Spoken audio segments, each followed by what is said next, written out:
Lionel মেসির সফর মানেই উৎসব, কিন্তু কলকাতায় তার রূপ নিল বিশৃঙ্খলায়।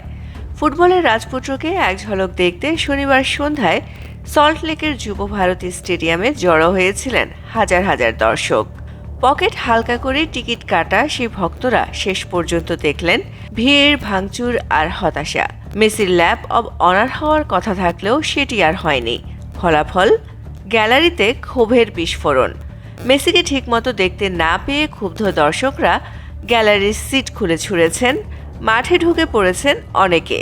কেউ বোতল ছুঁড়েছেন, কেউ মঞ্চ ভেঙেছেন। পরিস্থিতি এমন পর্যায়ে পৌঁছায় যে ফুটবলের মহাতারকা মাত্র ২০ মিনিটের মাথায় মাঠ ছাড়তে বাধ্য হন। বাতিল হয়ে যায় প্রদর্শনী, ম্যাচও।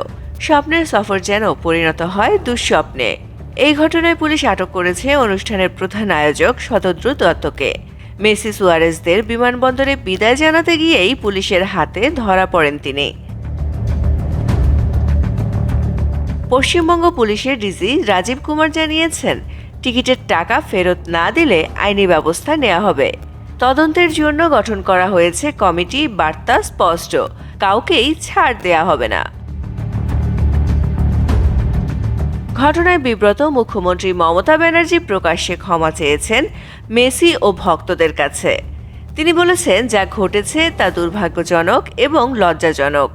নির্দেশ দিয়েছেন দ্রুত ও সুষ্ঠু তদন্তের। রাজনৈতিক নেতা আর তারকাদের ভিড়ে মেসিকে দেখতে না পাওয়ার অভিযোগ তুলেছেন দর্শকরা। MCTV, US.